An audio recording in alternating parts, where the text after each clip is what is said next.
नमस्ते, हमेशा खुश रहो बिटिया।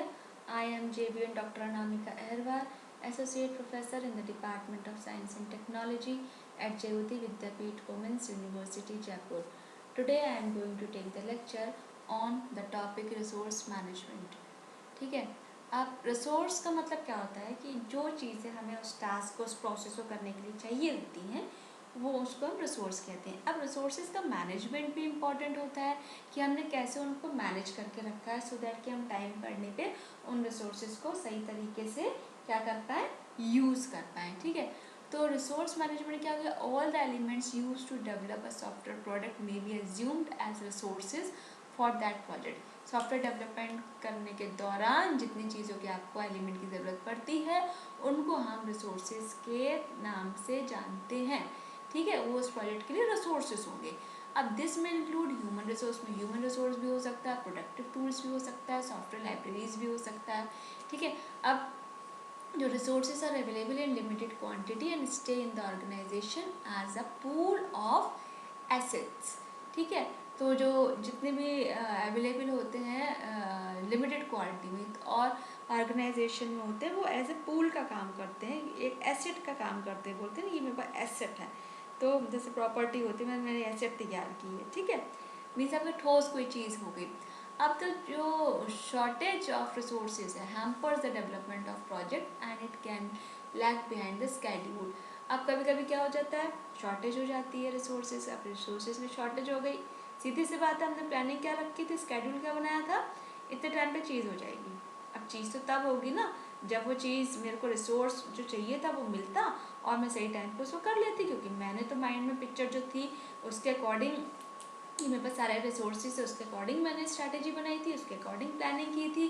ठीक है, अब लेकिन हुआ क्या, वो नहीं आया, मुझे वेट करना पड़ा उस रिसोर्सेज का। वो सब जब रिसोर्स आएगा तब मैं उस रिसोर्सेज को यूज़ करके वो काम करूँगी। ठीक है, तो इसके क्या, जो मैंने एस्टिमेट, इसलिए बोला था कि एस्टिमेट मीन्स थोड़ा बहुत ऊपर नीचे हो सकता है, तो ये चीज़ एस्टिमेट बनाई था। ठीक है, तो यहाँ पे ये वाली चीज़ आ गई, तो यहाँ पे थोड़ी प्रॉब्लम होती है। तो allocating extra resources increases development cost in the end. अगर आप एक्स्ट्रा जो रिसोर्सेज उनको एलोकेट कर देते हो, तो सीधी सी बात, एक्स्ट्रा कोई चीज़ लोगे तो अपन जैसे स्पेयर में रखते हैं ना करके, तो उसका कॉस्टिंग तो आएगी। ठीक है, अब it is therefore necessary to estimate the and allocate adequate resources for the project. तो हम एस्टिमेट बना के चलते हैं कि जितना ज़रूरत हो उतने रिसोर्सेज तो कम से कम अपने पास होने ही चाहिए।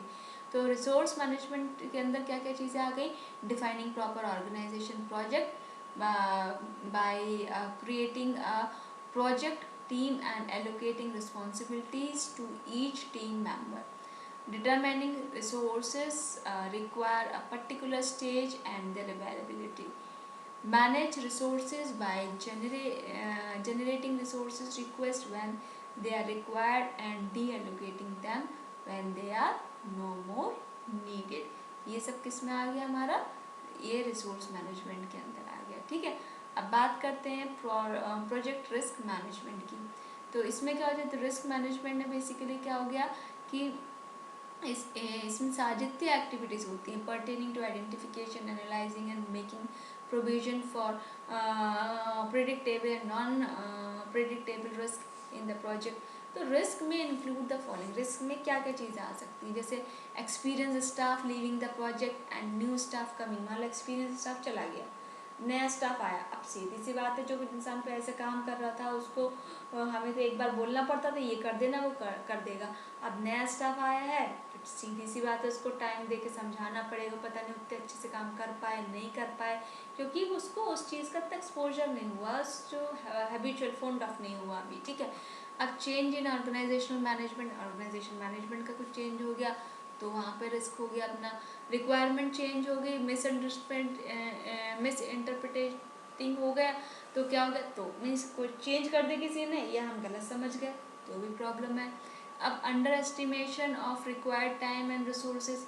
ठीक है, इसमें भी देखना पड़ेगा। अब technological changes, environmental changes, business competition, ये वाली चीज़ें भी हैं कि क्या क्या क्या ये सारी चीज़ें कि मान लो कुछ चेंज हो गया तो अब क्या सफ़र तो होगा। तो ये सारी चीज़ें किसके अंदर, प्रोजेक्ट रिस्क मैनेजमेंट के अंदर आती हैं। अब इसको भी हमको मैनेज करके चलना पड़ता है।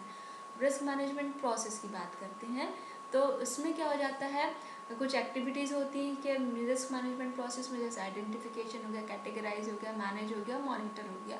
इसमें क्या आइडेंटिफिकेशन में क्या हो गया, make note of all possible risk which में अकर इन द प्रोजेक्ट, ठीक है। कैटेगराइज में categorise no risk into high, medium and low risk intensity as per their possible impact of on the project. Manage में क्या हो गया, analyse the probability of occurrences of risk at various phases, make plan to avoid or face risk, attempt to minimize their side effects. Monitor में closely monitor the potential risk and their early symptoms, ठीक है। This also monitor the effect of steps taken to mitigate or avoid them. तो ये सारे risk management की process में आ गए हमारे। आप रिस्क प्रोजेक्ट एग्जीक्यूशन मॉनिटरिंग की अगर हम बात करते हैं, इस फेज में क्या होता है कि इसमें जो टास्क होता है प्रोजेक्ट प्लान के अंदर, उसको एग्जीक्यूट किया जाता है अकॉर्डिंग टू स्केड्यूल्स, उनके स्केड्यूल के अकॉर्डिंग, ठीक है। तो एग्जीक्यूशन जब अपन करते हैं तो उसमें अपन को मॉनिटरिंग करनी पड़ती है। मॉनिटरिंग का मतलब हो गया उस चीज़ को आप चेक करोगे प्लान को सही तरीके से हो रहा है नहीं हो रहा है, ठीक है। तो उसमें कुछ मेजर्स होते हैं आपके, ठीक है। वो मेजर्स क्या होते हैं, जैसे एक्टिविटी मॉनिटरिंग हो गया, तो इसमें क्या हो गया, all activity schedule within some task, जितनी भी एक्टिविटीज़ होंगी वो कुछ टास्क होगा उसमें, उन टास्क को आपको मॉनिटर करना है कि डे टू डे बेसिस में कि ये चीज़ सही तरीके से चल रही है या नहीं चल। जैसे हम क्लासेस की अगर बात करते हैं, रोज़ आपकी क्लासेस सही चल रही हैं या नहीं चल रही, टाइम टेबल अपलोड हो रहा है, उसमें सेशंस अपलोड हो रहे हैं या नहीं हो रहे, तो मैं डे टू डे मॉनिटरिंग हो गया ना हमारा, ठीक है। अब जब सारी एक्टिविटीज़ अब कंप्लीट हो जाएंगी तो हम उसको कंप्लीट मान लेंगे। अब स्टेटस रिपोर्ट की बात करते हैं, तो द स्टेटस जो report contains status of activities and task which is completed within a given time frame, generally a week. Status can be marked as finished, pending or in progress, etc. ठीक है। Milestone checklist की बात करें तो every project is divided into multiple phases, हर अलग अलग phases पे अपन हर प्रोजेक्ट को डिवाइड करते हैं, ठीक है। अलग अलग प्रोजेक्ट को डिवाइड किया तो जहाँ पे जितने मेजर टास्क होते हैं परफॉर्म माइलस्टोन की तरह अपन उसको लेते हैं, which is based on the phases of, जो कि SDLC फेजेस पे बेसिकली बेस्ड होते हैं। तो ये माइलस्टोन की एक चेकलिस्ट होती है जो कि प्रिपेयर एक बार की जाती है और once every few weeks and reports the status of milestone, ठीक है। तो वो ये सारी चीज़ें अपनी देखी जाती हैं। So this is all about today's session, and this session is powered by digital version 2.0 Jyoti Vidyapeeth Women's University Jaipur. Hope you are satisfied with my session. If you have any query, please mention in comment box. I will resolve it. Thank you.